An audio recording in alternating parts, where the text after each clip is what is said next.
Hello everyone. ప్రతి ఏటా నవంబర్ని stomach cancer awareness month కింద మనం జరుపుకుంటున్నాము.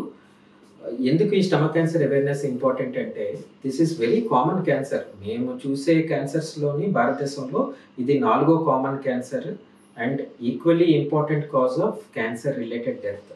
అంటే చాలా వరకు స్టమక్ క్యాన్సర్స్ అడ్వాన్స్డ్ స్టేజ్లో డయాగ్నోస్ అయ్యి చాలా వరకు ఈ పేషెంట్లు త్వరితగతిన అంటే ఏడాదిన్నరలో చనిపోతుండడం చూస్తుంటాం. మీరు చూసే క్యాన్సర్ స్టమక్ క్యాన్సర్స్లో ఆల్మోస్ట్ 80% క్యాన్సర్స్ 4వ స్టేజ్లో డయాగ్నోసిస్ అవుతున్నాయి. ఎందుకు ఇలా లేట్ డయాగ్నోస్ అవుతున్నాయి?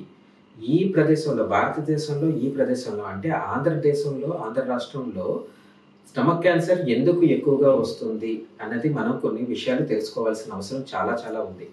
ఆంధ్రప్రదేశ్లో స్టమక్ క్యాన్సర్ ఎందుకు ఎక్కువ అంటే మనం తినే ఆహారపు అలవాట్లు, ఇక్కడ పచ్చళ్ళు తినే అలవాటు, లేకపోతే కారాలు, ఉప్పులు ఎక్కువగా వాడే అలవాట్లు ఉండడం, నాన్ వెజిటేరియన్ మాంసాహారంలో రిపీటెడ్గా దాన్ని వేడి చేసుకొని తినడం, స్మోక్డ్ అండ్ పికిల్డ్ ఫుడ్స్ అంటే ఎండు చేపలు, ఎండు రొయ్యలు లాంటివి తినే అలవాటు ఉండడం, ఇలాంటి వాటి వల్ల స్టోర్డ్ గ్రెయిన్స్ అంటే మనకి ఈ ధాన్యాగారాల్లోని చాలా కాలం స్టోర్ చేసేసి ఉండడం వల్ల రకరకాల టాక్సిన్స్ దాంట్లో డెవలప్ అవుతుండడం, ఈ అన్ని రకాల ఫుడ్ హ్యాబిట్స్ వల్ల ఎస్పెషల్లీ ఆంధ్రదేశంలోని చాలా ఎక్కువ స్టమక్ క్యాన్సర్ తాలూకు ఇన్సిడెన్స్.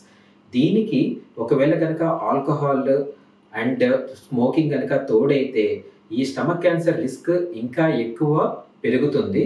సో డైట్ అనేది very important risk factor for stomach cancer. ఇంకా అదర్ రిస్క్ ఫ్యాక్టర్స్ కూడా ఉన్నాయి, లైక్ స్థూలకాయం అనగా ఆల్కహాల్, టొబాకో ఇందాక నేను చెప్పినట్టు, లేకపోతే ఫ్యామిలీ హిస్టరీ, కొన్ని ఫ్యామిలీస్లోని స్టమక్ క్యాన్సర్ రన్ అవుతూ ఉంటుంది. ఇలాంటివి other risk factors for stomach cancer. So మీకు కనుక ఈ రిస్క్ ఫ్యాక్టర్స్ కనుక ఉన్నట్లయితే స్టమక్ క్యాన్సర్ తాలూకు ఏ రకమైన సిమ్టమ్స్ ఉన్నా త్వరితగతిన చెక్ చేసుకోండి.